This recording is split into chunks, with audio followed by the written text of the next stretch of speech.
Hi folks, I welcome you back to Global Education Zone, and in this video I'll be talking about maintenance of computer.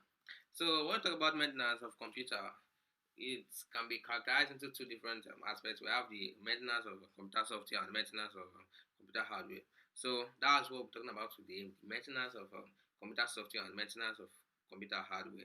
So we want to talk about hardware. Hardware is the part of the computer that you can see, you can feel, you can touch, and also you can also repair with making use of your physical tools like your screwdriver, like your let's say tester and all the rest of all those parts. So those are the things that can be seen and felt. But when we talk about the software are just they are simply, if you think of, they are just they're just incorporeal.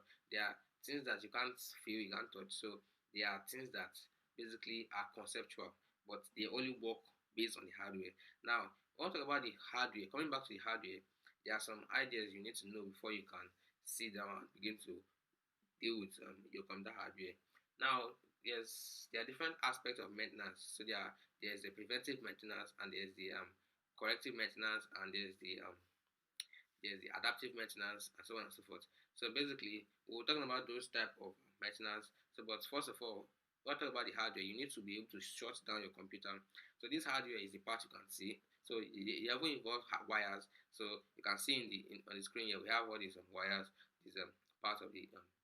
These are the components of the computer, and this is the technician. You can see he's trying to repair the computer. So these are things that are restricted to those computer technicians that know how to deal with this. So as a let's say as a noob, you are not supposed to do much in these aspects. So all you need to do is just learn to shut down your computer. Just learn to use anti-static mats. So those are mats that prevent the accumulation of charges, static charges on your computer environment.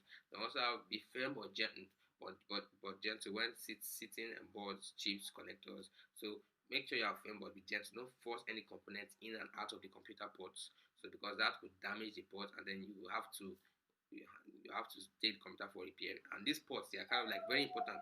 So if I would say the computer ports, they are kind of like the communication channels of the computer. So apart from those ports, you will have to be using your computer on its own. So the only thing you'd be using your computer would be for probably playing games and maybe a couple of other meaningless things. So what adds meaning to your computer is the presence of the internet. So and that works with your ports and all the rest. So that's where you use your internet, like your router and your modem. You connected them to the computer. So be gentle with those ports. Then we also have to keep it clean, the computer. So you have to dust the surface, clean the surface, and dust the holes, and clean the cobwebs, clean the dust in all those in the fan and all the rest. So you have to leave it powered up, except when you are not using it. So just let it be on. But when you're not using it, switch it off when you're not using your computer.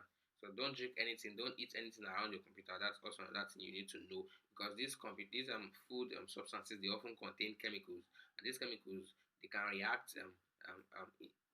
insidiously with your computer interior components, and this could cause damages that you might not even have anticipated.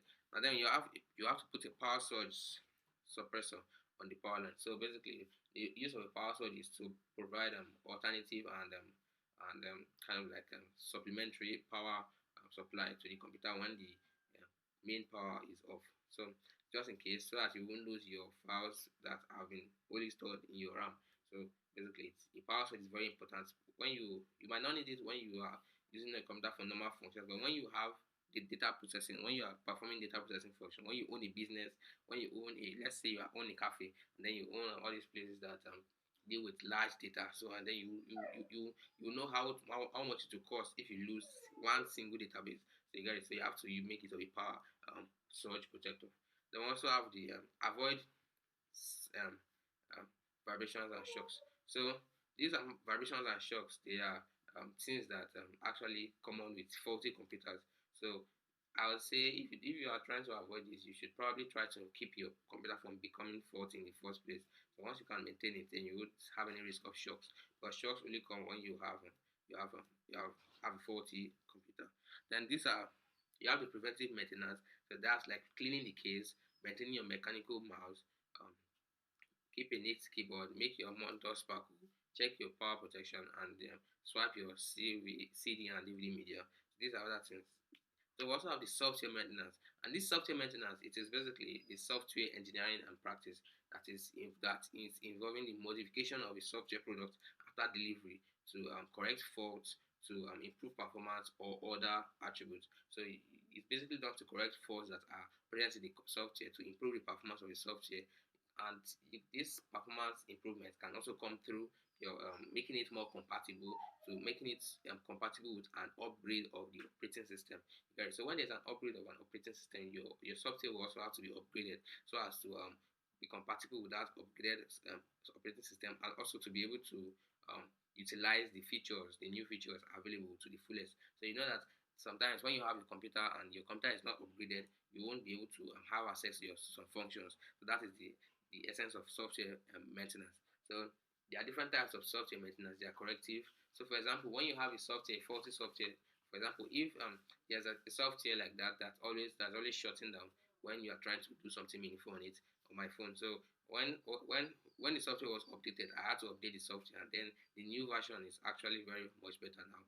It doesn't perform some quirky and on unpredictable behaviors. You guys, so we also have the perfective maintenance. So these are maintenance to perfect features that are already good, but we want to make them better.